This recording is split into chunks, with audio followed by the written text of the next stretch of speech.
வாழ்க வையகம் வாழ்க வளமுடன். எல்லாம் வல்ல இறைவா, மெய்ப்பொருளே, சுத்த வெளியே, சூழ்ந்தழுத்தும் பேரியக்க பேராதார பேருந்து ஆற்றலே, பேரறிவே, அன்னைக்கு வணக்கம், தந்தைக்கு வணக்கம், அருளாய் நிறைந்துள்ள ஆசான் அருள் தந்தை வேதாத்திரி மகரிஷி அவர்களுக்கு வணக்கம். ஞானேந்திரியமும் கர்மேந்திரியமும் அப்படிங்கிற தலைப்புல சிந்திக்கலாம். கர்மேந்திரியங்கள் கை, கால், வாய், குதம், பால்குறி. இந்த 5 கருவிகளை நாம செயல் கருவிகள், தொழில் கருவிகள் அப்படிங்க. இதை எதற்காக நாம பயன்படுத்தணும், எதற்காக பயன்படுத்திக்கிட்டு இருக்கோம் அப்படிங்கிறத சிந்திக்கணும். சாதாரணமான செயல்களுக்கு எல்லாத்துக்கும் நம்ம கையை காலை பயன்படுத்தாமல் எதுவும் செய்ய முடியாது. அறிவு உயர்வதற்கான செயல்களில் நம்மளுடைய கை கால் எந்த அளவுக்கு செயல்படுகிறது அப்படிங்கிறத கொஞ்சம் சென்செக்ட் எடுக்கணும். இப்போ நாமெல்லாம் மனவளக்கலையில் ஆசிரியர்களாக இருக்கோம் அல்லது ஆசிரியர் ஆக போகிறோம் அப்படின்னா மற்றவங்களுக்கு தீட்சை கொடுக்கறதுக்கு இந்த கையை தான் பயன்படுத்தும். அப்போ இந்த தொழில் கருவியானது என்னவா மாறுது? ஞானேந்திரியமாக தகுதி உயர்த்தப்படுகிறது. 4 பேர்த்துக்கு எக்ஸசைஸ் சொல்லி கொடுக்குறோன்னு வச்சுக்கோங்களேன், கரெக்ஷன் பார்க்குறோம். அப்பையும் இந்த கை காலெல்லாம் தரம் உயர்கிறது. இப்போ இது மாதிரியான செயல்கள், இதை தான் மகரிஷி 2 ஒழுக்க பண்பாடாக கொடுத்துருக்காங்க. நான் எனது வாழ்நாளில் யாருடைய உடலுக்கும் மனதிற்கும் துன்பம் தரமாட்டேன். துன்பம் பண்ணுறதுக்கெல்லாம் பாருங்க, இந்த கை காலை தான் யூஸ் பண்ணி தானே பண்ணுறோம். இப்போ இந்த கை காலை யூஸ் பண்ணி நாம் என்ன பண்ணக்கூடாது? துன்பம் ஏற்படும்படியான செயல்களை செய்யக்கூடாது. இப்போ இந்த தொழில் கருவிகளை ஞானம் சார்ந்த செயல்களுக்கு பயன்படுத்தி பழகும். இந்த கருவிகளை நாம் ஞானத்துக்கு உதவியாக பயன்படுத்தும் போது நமக்குள்ளாக இருக்கக்கூடிய அந்த உயிரினுடைய தன்மை, காந்தத்தினுடைய தன்மை, அது தரம் உயர்த்தப்படும். அது நாம் தவம் பண்ணுறதுக்காக முயற்சி பண்ணுறோன்னு வச்சுக்கோங்களேன். நல்லா தவம் பண்ணுறோம், எல்லா நேரமும் நமக்கு ஒரே மாதிரி தவம் இருக்கிறது இல்லை. இடத்துக்கு தகுந்த மாதிரி தவ உணர்வு, தவத்தன்மைங்கிறது மாறுது. இங்கே பண்ணுற தவம் ஒரு மாதிரி இருக்குது, இதே மணிமண்டபத்தில் பண்ணால் அது ஒரு மாதிரி ஃபீல் இருக்கும். இதே தவ மையங்களில் ஊரில் போய் பண்ணோன்னா அங்கே ஒரு மாதிரி இருக்கும். இது வீட்டில் உட்காந்து பண்ணோன்னா அது ஒரு மாதிரி இருக்கும். இப்போ இந்த ஃபீல்டு எப்பவும் எல்லாத்துக்கும் ஒரே மாதிரி இருக்கிறது இல்லை. இதெல்லாம் ஒரே மாதிரி கொண்டு வரணும் அப்படிங்கிறது தான் இந்த கர்ம ஞான எந்திரியங்களை நல்ல முறையில் பயன்படுத்துறது. இயற்கையினுடைய அமைப்பு அவ்வளோ பெரிய கருணையுள்ள அமைப்பாக இருக்கு. பாருங்க, நீங்கள் இந்த வார்த்தையை தவ மையங்கள் அல்லது பேராசிரியர்கள்லாம் யாராவது கூட சொல்ல கேட்டிருந்துருக்கலாம். எப்போவுமே தவம் பண்ணிங்கன்னா ஒரே இடத்துல உட்காந்து தவம் பண்ணுங்க, ஒரே நேரத்தில் தவம் பண்ணுங்க. காலையில் 6 மணினா 6 மணி, சாயந்தரம் 6 மணினா 6 மணி, ஒரே நேரத்தில் ஒரே இடத்துல தொடர்ந்து நாம் தவம் பண்ணும்போது இதனுடைய விளைவு, இதுக்கு பின்னாடி இருக்கிற சயின்ஸ் என்ன அப்படின்னு பார்த்தா, நாம் ஒரு மாதம் 2 மாதம் இது மாதிரி ஒரே மாதிரி இடத்துல உட்காந்து ஒரே நேரத்தில் உட்காந்து தவம் பண்ணி பழகி இருக்கோன்னு வச்சுக்கோங்களேன். சப்போஸ் சூழ்நிலை காரணமாக ஒரு நாள் நாம் அந்த 6 மணின்னா 6 மணிக்கு உட்கார முடியல. அந்த இடம் என்ன ஆகும் அப்படின்னு பார்த்தீங்கன்னா, நம்ம ஒரு 1/2 மணி நேரம் அங்கே உட்காந்து தவம் பண்ணி பழகி இருக்கிறதுனால ஆட்டோமேட்டிக்காக அந்த இடத்துக்கு எனர்ஜி ஃபார்ம் ஆக ஆரம்பிச்சு. இது இயற்கையோட அமைப்பு. நாம் அந்த இடத்துல இல்லை, ஆனால் அந்த காந்தம் அங்கே குவியும். எவ்வளோ பெரிய சயின்ஸ். இதனால தான் ஒரே இடத்த செலக்ட் பண்ணி உட்காந்து தவம் பண்ணுங்க ஒரே நேரத்தில். அது நம்ம தவம் பண்ணுற நேரம் வரைக்கும் அது இருக்கும். அதுக்கப்புறம் கொஞ்சம் கொஞ்சமாக ரிலீஸ் ஆகி.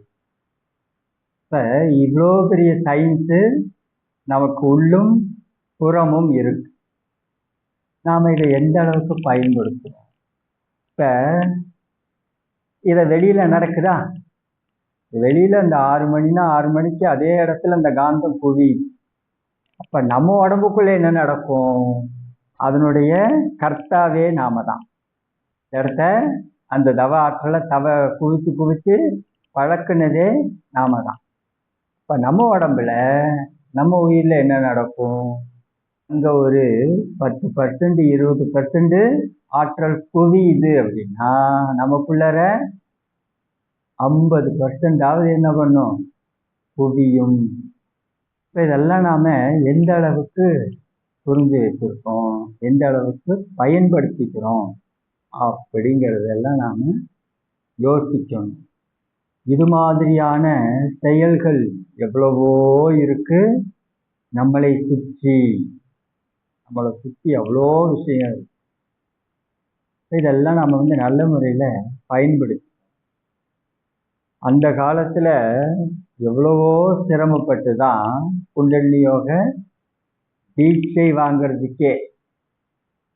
தீட்சை வாங்கணுன்னாவே ஒரு ஆசிரமத்தில் போய் ஒர்க் பண்ணணும், அங்கே சேவகம் செய்யணும், குருநாதருக்கு பணிவடைகள் செய்யணும், அங்கே இருக்கிற எல்லாத்துக்கும் உதவிகள் செய்யணும், இடத்த பெருக்கிறது, சமையல் பண்ணுறது, துணிகளை துவைக்கிறது, இது மாதிரியான வேலைகள் செஞ்சுக்கிட்டே இருக்கணும். அந்த குருவுக்கு இந்த சீடருக்கு தீட்சை கொடுக்கலான்னு தோணுச்சுன்னா தீட்சை, இல்லை அப்படின்னா அவருடைய ஆயுள் காலம் முழுக்க அப்படியே தான் பணிவடையிலேயே இருக்க வேண்டியதுதான். ஆனால் ஏன் இந்த தேர்ந்தெடுத்தல் அப்படிங்கிற ஒரு விஷயத்த பெரியவங்க வச்சுருந்தாங்க அப்படின்னா, இதுக்கு பின்னாடி ஒரு மிகப்பெரிய சயின்ஸ் இருக்கு. குண்டலினி தீட்சை கொடுத்து இவரோட உடம்பு அதை தாங்கும் சக்தின்னு ஒன்று இருக்கா? ஏன்னா அந்த காலத்தில் இறங்குபடி தீட்சையெல்லாம் கிடையாது. அப்படி ரேஸ் பண்ணி விட்டாங்கன்னா மேலே போயிட்டே தான் இருக்கும். அப்போ அதால் இவங்க டிஸ்டர்ப் ஆகாத அளவுக்கு இவங்களோட உடம்புல அந்த கெப்பாசிட்டி. ரெண்டாவது மனப்பக்குவம். எல்லாத்தையும் பார்ப்பாங்க. மனசை நல்லபடியாக பக்குவமாக வச்சிருக்கக்கூடிய நபர் தானா அப்படியெல்லாம் பார்த்து அதுக்கப்புறமா தான் அவருக்கு தீட்சை. இவர்னால குண்டலினி சக்தியை தாங்க முடியாது அப்படின்ட்டா அவருக்கு வெயிட்டிங் லிஸ்ட்டில் இருக்க வேண்டியதுதான். இப்போ நமக்கெல்லாம் கொடுத்துட்டாங்களே அப்படின்னா நமக்கு இறங்குபடி தீட்சை இருக்கு, சாந்தி தீட்சை இருக்கு, சாந்தி தமம் இருக்கு. ஸோ அதனால் இப்போ தாராளமாக யாருக்கு வேணாலும் தீட்சை கொடுக்கலாம். ஆட்டோமேட்டிக்காக சாந்தி தீட்சை கொடுத்துட்டோம் அப்படின்னா தவ ஆற்றலை உடல் ஆற்றலாக கன்வெர்ட்டிங் சிஸ்டம் இன்னைக்கு கிடைச்சிருக்காங்க. இப்போ இவ்வளோ விஷயங்கள் கஷ்டப்பட்டு சிரமப்பட்டு தான் அந்த காலத்தில் இருந்தது. அதுவும் துரிய வரைக்கும் தான் தீட்சை, 2 தீட்சை தான்.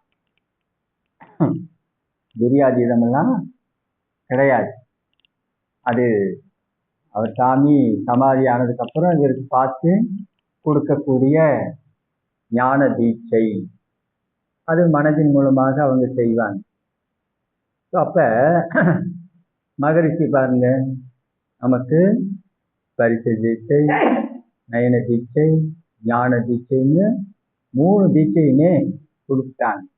இப்போ இது எல்லாம் நாம் எந்த அளவுக்கு பயன்படுத்திட்டு இருக்கோம்? நமக்கு ஒரு மைனஸ் பாயிண்ட் அதுதான்.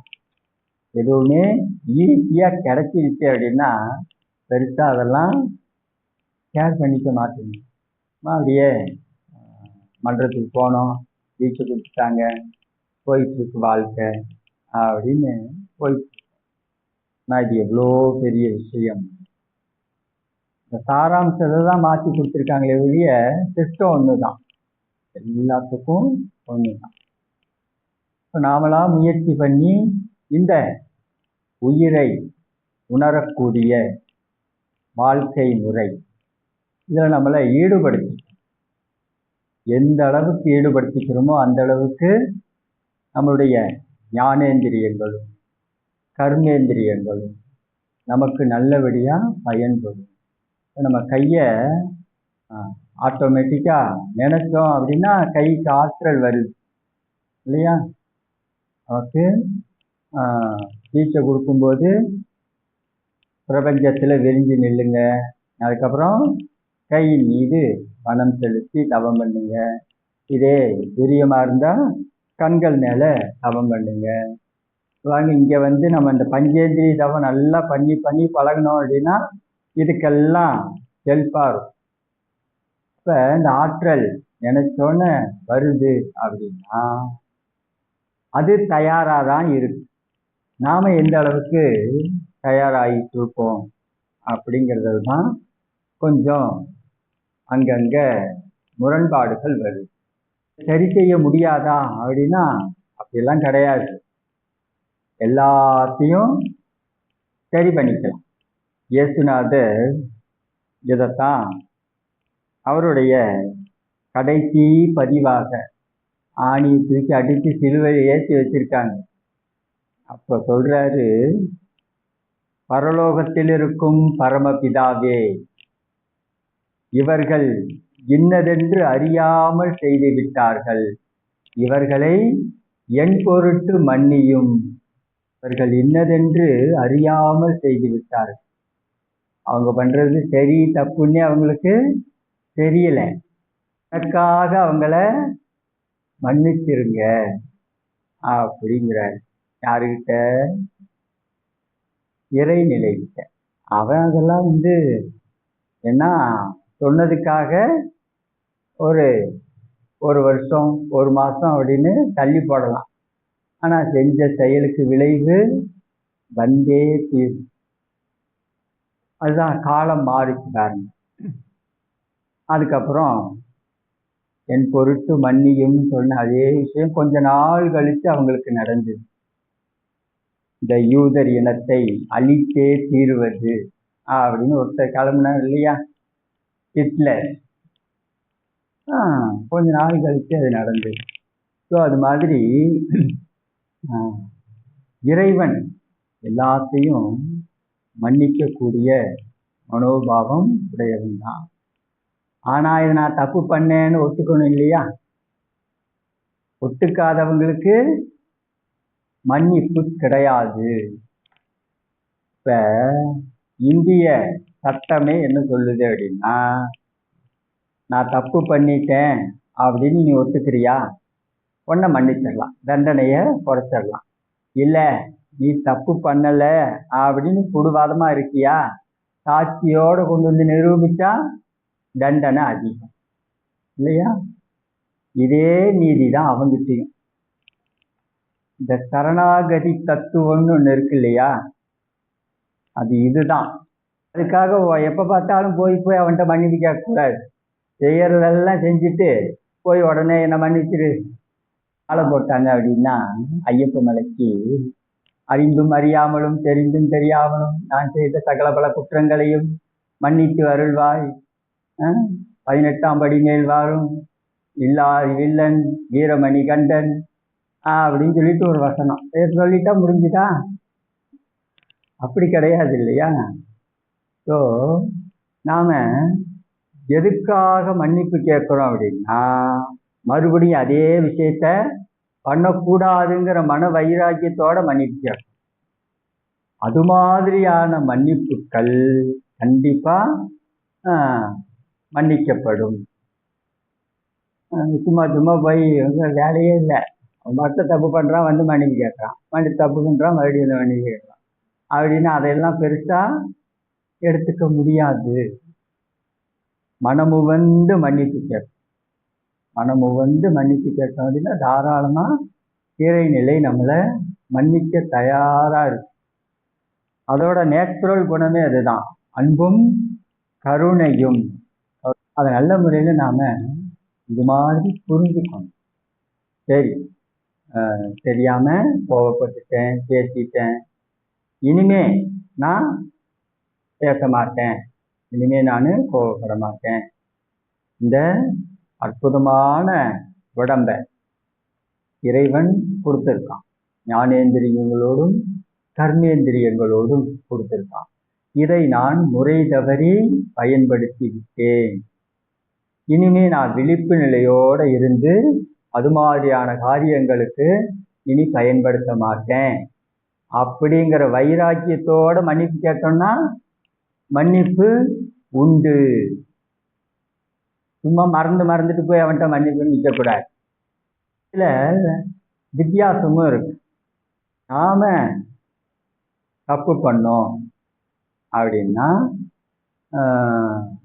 அதைக்கெல்லாம் திருத்திக்கும். நம்முடைய தவறுகளை நாம் என்ன பண்ணிக்க கூடாது, மன்னிச்சுக்க கூடாது. நம்முடைய தவறுகளை நாம் திருத்தி கொள்ள வேண்டும். மற்றவங்க பண்ற தவறு அதை நாம மன்னிக்கிறதுக்கு தயாரா இருக்கும். நம்மளுடைய வீக்னஸும் நம்மளுடைய பலமும் ரெண்டும் ஒன்று தான். என்ன அப்படின்னு பார்த்தா ஞாபக சக்தி. ஞாபக சக்தி தான் நம்முடைய மனோபலம். அதுவே தான் வீக்னஸ் ஆகும். என்ன அப்படின்னா நல்ல விஷயங்களை ஞாபகம் வச்சுக்கணும், மறந்துடவே கூடாது. நான் என்ன பண்ணுறோம், நல்லது எல்லாம் மறந்துட்டு எதெல்லாம் தேவையில்லையோ எல்லாத்தையும் உள்ளே போட்டு ஃபுல்லப் பண்ணி ஞாபகம் வச்சுருக்கோம். நிமிஷத்துக்கு நிமிஷம், வார்த்தைக்கு வார்த்தை, இப்படி சொன்னிய, இந்த வார்த்தைக்கு முன்னாடி அந்த வார்த்தையை சொன்னிய அப்படின்னு ஃபுல்லப் பண்ணி வச்சுருக்கோம். இப்போ மற்றவர்களுடைய தவறுகளை நாம் மன்னிக்க வேண்டும், நம்முடைய தவறுகளை நாம் திருத்தி கொள்ள வேண்டும். எதை மறக்க வேண்டுமோ அதை மறந்து விட்டால் அதுதான் பிரம்ம ஞானம். எதை மறக்க கூடாதோ அதை மறவாமல் நினைவில் வைத்திருந்தால் அதுதான் பிரம்ம ஞானம். பிரம்ம ஞானம்ங்கிறது வேற ஒன்றும் கிடையாது. எதை ஞாபகம் வச்சுக்கணுமோ அதை ஞாபகம் வச்சுக்கணும், எதை மறந்துடணுமோ அதை மறந்துடணும், அடியோட மறந்துடணும். நாமளே தோண்டி எடுத்தாலும் கிடைக்கக்கூடாது, அந்த அளவுக்கு மறந்துடணும். அப்படி நாம நம்மளுடைய மனதை ஆரோக்கியமாக வைத்துக் கொள்ள வேண்டும். அப்படியெல்லாம் இருந்தாதான் அவனை உணர முடியும். அவன் என்ன யாரு, நமக்குள்ளாக இருக்கக்கூடிய நம்முடைய உயிர், நம்முடைய உயிரை உணர முடியும். அப்படி இல்லை அப்படின்னா இந்த விஷயங்கள் தடுத்துக்கிட்டே இருக்கும். மனசுக்கு ஒரு ஷார்ப்னஸ் கிடைக்காது. உயிர் மேலே போய் கனெக்ட் ஆகிறதுக்கும் உயிர் மேலே போய் உட்கார்றதுக்கும் மனதிற்கு ஒரு ஷார்ப்னஸ், ஒரு இணைப்புத்தன்மை அப்படிங்கிறது கிடைக்காது. இது நாம் கொஞ்சம் மாற்றிக்கணும், நம்முடைய செயல்களை மாற்றி. ஒரு கதை ஒன்று கேள்விப்பட்டிருக்கீங்க நீங்கள் எல்லாரும். அதாவது ஒரு தேள் ஒன்று வாய்க்கா ஓரமாக உளுந்து கிடக்குது, தண்ணிக்குள்ளே தத்தளிச்சிச்சு. அந்த பக்கமாக போன ஒரு சாமியார் ஒருத்தர் அதை எடுத்து வெளியே விட்டுறாரு. அப்போ மறுபடியும் அவரோட கையை கொட்டிட்டு உள்ளுக்குள்ளே விடணும். அப்போ மறுபடியும் அதை எடுத்து வெளியே விடுறாரு. பார்த்தா கையை கொட்டுது, கொட்டின வேகத்தில் அவருக்கு வலி தாங்க முடியல, உதறாரு, கீழே விழுந்து. இதையே திருப்பி செஞ்சுட்டு இருக்கார். கூட இருந்தவங்க பார்த்து, அதுதான் கொட்டுதே, அதையும் போய் மறுபடியும் காப்பாற்றிட்டு இருக்கீங்க அப்படின்னா, கொட்டுறது அதோட குணம், காப்பாற்றுறது என்னோட குணம் அப்படின்னு. ஸோ இந்த கதை இது இப்படியே போகும். இதை சொல்றதுக்காக தான் அந்த கதையை ஆரம்பித்தாங்க. அது அதோட குணத்தோட வாழ்ந்து, நான் என்னோட குணத்தோட வாழ்றேன். இப்போ நம்ம மனவளக்கலையில் இருக்கோம் இல்லையா, இதுதான் மகிழ்ச்சி கொடுத்த அறிவு, சிந்தனை. அது காடு தானே, ஒரு குச்சி இலை தலைன்னு ஏதாவது இருக்காதா, அதை பிடிச்சி அதை எடுத்து வெளியே விட்டுட்டோம்னா அதையும் காப்பாற்றியாச்சு, நாமளும் நம்மளை சேஃப்டியாக வச்சுருக்கோம். அவ்வளோதான். இதுதான் இந்த செயல்கள் அப்படியே மாற்றிக்க வேண்டியது தானே. நேற்று என்பது உடைந்த பானை, நாளை என்பது மதில் மேல் பூனை, இன்று மட்டும்தான் வாழ்க்கை எனும் வீணை. நேற்றுங்கிறது முடிஞ்சு போச்சு, அது ஒரு நிகழ்ச்சி. அதில் நல்லது கெட்டது நம்மளுடைய வாழ்க்கையில் இருக்கு. இப்போ எது நமக்கு நல்ல விஷயமோ அதை மட்டும் எடுத்துட்டு நேற்றுங்கிறது என்ன பண்ணணும், இறந்த காலத்தை விட்டுறணும். நாளை என்பது மதில் மேலே பூனை. அந்த பூனை என்ன பண்ணும், ஒன்று லெஃப்டில் குதிச்சாலும் குதிக்கும், அல்லது ரைட்டில் குதிச்சாலும் குதிக்கும், அல்லது எந்திரிச்சு அப்படியே ஃப்ரண்ட்டில் நடந்து போனாலும் போகும், அல்லது திரும்பி பேக்கில் அந்த பக்கம் போனாலும் போகும். இந்த 4 வேலையும் செய்யாமல் அங்கேயே உக்காந்துருந்தாலும் இருக்கும். ஏன்னா மதில் மேலே இருக்கிற பூனை மாதிரி அது அப்படித்தான் இருக்கும். அது நாளை என்பது மதில் மேல் பூனை, இன்று மட்டும்தான் வாழ்க்கை எனும் வீணை. வாழ்க்கை எனும் வீணை அப்படின்னா அதை வாசிக்க தெரியணும் இல்லையா? வாழ தெரிஞ்சவங்களுக்குத்தான் அது இன்று மட்டும் வீணை. ருத்ர வீணையே கிடைச்சாலும் வாசிக்க தெரியல அப்படின்னா ஷோகேஸில் வச்சுட்டு அழகு பொருளாக வச்சுக்க வேண்டியதுதான். வாசிக்க தெரியணும். நம்முடைய வாழ்க்கையை நமக்கு வாழ தெரிய வேண்டும். வாழ தெரியல அப்படின்னா இவ்வளோ பெரிய விஷயங்கள் நமக்கு கிடைச்சும் கூட நாம் என்ன பண்ணல, சரியான முறையில் பயன்படுத்தவில்லை. இவ்வளோதான். இப்போ இது எல்லாத்தையும் நாம் கொஞ்சம் சிந்தனையில் வச்சுக்கிட்டு நம்மளுடைய இந்த உடம்ப, இந்த மனசை, நம்முடைய உயிரை எப்படியெல்லாம் எதற்கெல்லாம் பயன்படுத்திட்டு இருக்கோம் அப்படின்னு ஒரு லிஸ்ட் எடுங்க. அதெல்லாம் நல்ல விஷயமா இருந்தது அப்படின்னா நாளுக்கு நாள் அது நம்முடைய கருமையத்தை தூய்மை செய்யும். உயிரை உணர்வதற்கு நாம் தயாராகிறோம்னு அர்த்தம்.